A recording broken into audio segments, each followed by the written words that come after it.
criando um named tuple. Para a gente criar um named tuple, a gente vai precisar de uma função que faz parte de um pacote chamado collections. Então a gente tem que importar esse pacote e essa função para o nosso código para nós podermos criar os named tuples. Como que a gente faz isso? Dessa forma aqui, ó. From collections é o nome do pacote, collections import named tuple. Geralmente a gente vai colocar todas as importações lá no início dos nossos programas, tá? Mas por fim didáticos, para você enxergar de onde que vem o named tuple, eu vou deixar ele aqui. Bom, como que a gente cria um named tuple? A gente faz assim, ó. Eu vou escrever um nome aqui do lado esquerdo, que vai ser jogador, tá? Jogador. E jogador vai ser igual a named tuple, que eu peguei aqui, named tuple. O primeiro argumento que a gente vai passar vai ser o nome da classe que os objetos criados a partir desse nome aqui terão. Vocês já vão entender a diferença, tá? Mas guarda isso. O primeiro valor que eu passar aqui é o nome da classe que os objetos criados a partir dessa variável jogador terão. Então, o nome da classe eu vou chamar de jogador também.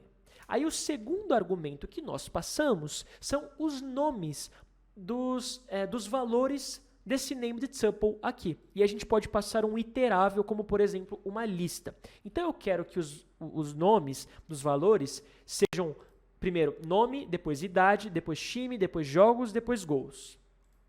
Então é nome, idade, time, nome, idade, time, jogos e gols. Jogos, gols. E a gente passou todas essas strings dentro de uma lista, tá? Esse objeto aqui tem que ser um iterável.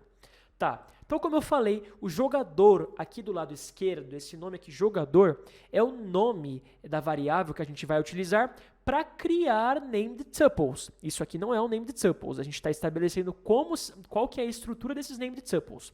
Agora, quando nós de fato formos criar named tuples, a gente vai utilizar esse nome aqui do lado esquerdo, ó, o jogador.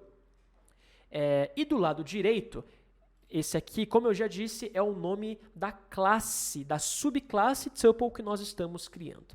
Então, isso aqui é como se nós estivéssemos criando uma classe de objetos que têm definidos apenas os seus atributos e não os seus métodos.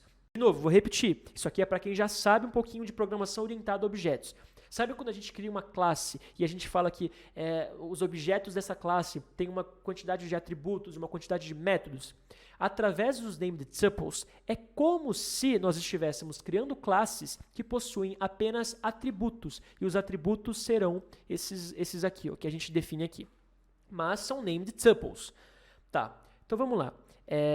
Aqui a gente já definiu qual que é a estrutura desse named tuple. Agora, como que a gente faz para instanciar esse named tuple? Para, de fato, criar um named tuple que possui essa estrutura aqui, ó. Aí a gente vai fazer assim, ó. Primeiro eu vou criar uma variável chamada, por exemplo, jogador1. E ele vai ser o seguinte, ó. Então, jogador. Lembrando que este jogador aqui, ó, é este aqui. Tá vendo? É o que a gente define aqui do lado esquerdo dessa atribuição aqui, ó. Não esse aqui. Esse aqui será o nome da classe que este objeto aqui vai ter. Depois eu mostro para vocês. Então lembra, este jogador aqui é este jogador aqui. E aqui dentro nós passamos os valores que serão correspondidos com esses atributos aqui. Então primeiro eu tenho que passar o nome. O meu jogador vai se chamar José. Depois a idade, o José terá 30 anos. Depois o time, ele joga na Vila Churupitas. Vila Churupitas, ele fez 5.000 gols na temporada. O José é artilheiraço. Não, primeiro os jogos, né? Ele fez 50 jogos e fez 5.000 gols. 5.000 gols e 50 jogos. Olha só como o José joga bem. Tá. Aqui nós criamos o nosso named tuple. É o nosso jogador 1. Na verdade, isso aqui deveria vir aqui embaixo, ó. Deixei tudo comentadinho bonitinho para a gente ver o que cada coisa faz. Então, primeiro nós criamos um named tuple e aqui nós instanciamos o named tuple que nós definimos. Eu vou falar definindo, tá? Que eu acho que é melhor também. Definindo um named tuple e aqui instanciando ou criando o named tuple ou a named tuple. Não sei se é ou a em português. Enfim, vamos lá. Então, agora nós temos um objeto que, como eu disse, se comporta de uma forma muito parecida com um tuple. Então, a gente pode, por exemplo, verificar os objetos disso aqui. Então, é como se a gente tivesse um tuple dessa forma aqui, ó. Jogador 1, vou falar assim, ó, jogador 1, tuple. É como se nós tivéssemos isso aqui, ó. Um tuple cujo primeiro elemento é a string José, depois o número inteiro 30, depois a string Vila Churupitas, depois o número 50, depois o número 5.000. É como se a gente tivesse um tuple dessa forma aqui. Deixa eu apagar isso aqui de novo, na verdade eu vou comentar. Então, da mesma forma que a gente fazia com os tuples, a gente pode acessar esses objetos aqui através da posição que eles ocupam nessa estrutura. Então, se eu falar, por exemplo, jogador 1 e dentro de colchetes 0, olha o que isso aqui me retorna. Antes, eu vou comentar isso aqui para não imprimir. Tá. Vamos ver o que isso aqui me retorna. José. Tá vendo? José. Vamos imprimir mais algumas coisas. Depois 1, depois 2, depois 3. Tá. 1, 2, 3, 4, 5. Tem mais um. Vamos imprimir todos os valores desse tuple. E aqui está, o José, 30, Vila Churupitas, 50, 5.000.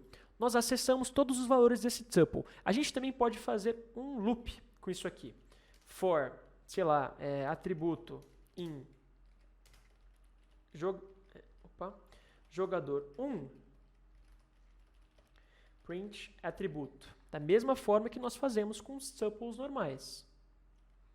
Aqui estão, mesmo resultado que a gente tinha obtido antes. Mas agora existe uma forma, já que é um named tuple e não um tuple comum, existe uma forma muito melhor de nós acessarmos aos objetos dessa estrutura, dessa coleção, que é através desses nomes aqui que nós definimos. Como que a gente faz? Olha só como é simples. Em vez de eu falar, por exemplo, jogador 0, em vez de eu saber que o nome está na posição 0, eu posso simplesmente acessar jogador.nome, assim como eu faria com um objeto. Na verdade, jogador 1, né, o nome da minha variável. Jogador 1.nome. Se eu quiser acessar a idade, eu só falo jogador 1.idade. Se eu quiser falar o time, jogador 1.time. Se eu quiser falar a quantidade de jogos, jogador 1.jogos, gols e assim por diante. Rodando o código, olha só o resultado.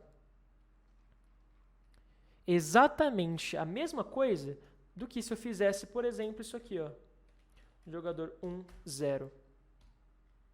Só que nós temos uma forma muito mais legível de nós vermos os objetos do nosso tuple. É muito mais fácil de ler, é muito mais fácil de entender a nossa intenção, de entender o que é que nós estamos fazendo. Então agora a gente vai fazer uma mudança no código aqui para mostrar a média de cada jogador, utilizando os named tuples. Então vamos lá, vamos com calma. Bom, deixa eu apagar isso aqui, que isso aqui não faz nada. Eu vou comentar esse monte de print aqui que a gente fez. Eu vou trazer esse código aqui para baixo, tá? Então vou dar um Ctrl X, vou fazer um comentário assim, mostrando a média de gols de cada jogador. Agora eu vou descomentar esse código aqui e veja só, jogador 0, jogador 4, jogador 3, não tenho ideia do que é isso. Mas agora, bom, outra mudança que a gente tem que fazer, então vamos, eu vou trazer esse código aqui também aqui para baixo, tá? Porque a gente tem que mudar também a forma como os dados são lidos lá do arquivo. Veja só. Então, primeiro de tudo, nós definimos o nosso named tuple, nós definimos da forma que eu ensinei para vocês. Depois, a gente instancia esse named tuple que nós criamos. Na verdade, a gente não precisa disso, né? Para o nosso exemplo agora. Tá. Então, como que a gente vai ler? Em vez da gente ler apenas como um tuple, a gente vai ler como um named tuple. Como que a gente faz isso? Bom, faz assim, ó, jogadores a gente cria. Então, para cada linha nesse reader, eu vou criar uma variável chamada, por exemplo, jogador, que vai ser uma instância do meu named tuple jogador. Vai ser uma instância do meu named tuple jogador, que a gente define aqui, ó, tá vendo? E qual que vai ser o argumento que eu vou passar aqui? Vai ser asterisco linha. Primeiro, para que é esse asterisco linha? Lembra que linha é uma lista? Se a gente passasse só linha, a gente ia passar, por exemplo, uma lista dessa forma aqui. Aí ia ter lá fulano, 50, Corinthians e assim por diante. Uma lista, ou seja, um argumento apenas. Agora, quando a gente coloca um asterisco aqui na frente, é como se nós descompactássemos essa lista e passássemos uma quantidade X de argumentos de acordo com o tamanho da lista. Então, fazer esse asterisco, colocar esse asterisco aqui na frente, é como se eu estivesse passando, em vez de uma lista, estivesse passando a string fulano como argumento, o número 50 e a string Corinthians como argumento para isso aqui. Só que eu não vou definir a lista hard coding, escrevendo ela. Eu vou fazer assim, ó, asterisco linha, que é essa variável que nós utilizamos aqui em cima. E em vez de eu adicionar na lista jogadores um tuple linha, eu vou adicionar justamente o jogador que eu crio aqui em cima. Então veja se dá para entender esse código aqui. Pausa o vídeo, entende o passo a passo, talvez você tenha que voltar um pouco ele para você conseguir entender. Mas tá, então qual que é o resultado final? Nós criamos uma lista chamada jogadores e dentro dessa lista, cada objeto dela é um named tuple, tá? Que nós definimos o named tuple aqui em cima com esse código aqui e nós instanciamos ele aqui, ó, passando como argumento esse asterisco linha, tá? Ele permite a gente descompactar uma lista. Então, por exemplo, nesse primeiro caso aqui, ó, Claudinho vai para o nome, 24 vai para a idade, RB Bragantino vai para o time e assim por diante. Agora, a última coisa que a gente tem que mudar é aqui embaixo. Agora, a gente não precisa mais acessar, por exemplo, jogador 0, porque a gente pode fazer assim, ó, jogador.nome. Então, o jogador.nome terminou o campeonato com a média de jogador.goals dividido por jogador.jogos. Jogador.goals, jogador.jogos. Veja como fica extremamente mais fácil de ler. Tá, vamos ver se funciona, né? Bonito ficou. Tem que funcionar também. E está funcionando. Está funcionando e ficou muito mais bonito, ficou muito mais fácil de se ler, porque agora a gente sabe o que é que a gente quer mostrar, que é o nome do jogador. A gente sabe que a gente quer mostrar a quantidade de gols, quantidade de jogos. Se eu quisesse também, eu poderia fazer isso aqui, ó, por jogo, em vez de ponto, eu vou falar assim, ó, jogando pelo... E aí... Onde que está o time dele? Está no 0? Será que está no 1? Será que está no 3? Não importa, porque eu posso acessar esse atributo dessa forma aqui, ó, jogador.time. E aqui está o resultado. Jogando pelo RB Bragantino, jogando pelo São Paulo, Santos, Internacional e assim por diante. Veja como o nosso código ficou fácil de entender, ficou simples de se ver, simples de se modificar se for necessário. Então, essa é a necessidade dos named tuples. Peraí, não feche o vídeo ainda que eu tenho 3 recados muito importantes para passar para você. O primeiro é o seguinte, esse conteúdo que você acabou de assistir faz parte de uma live que acontece toda segunda-feira aqui no canal, onde nós tiramos dúvidas sobre Python e sobre conceitos de programação em geral. Para você mandar a sua dúvida, acesse a nossa comunidade no Discord, o link é o primeiro aqui na descrição. Segundo recado, se você é iniciante em Python, em programação, nós temos uma playlist com o curso completo dos fundamentos de Python. Esse curso vai dar para você a base necessária para você prosseguir na sua carreira como um programador. E o último recado, terceiro, é que se você quer levar o seu conhecimento de Python para o próximo nível, assista aos nossos vídeos criando projetos com Python e suas diversas bibliotecas.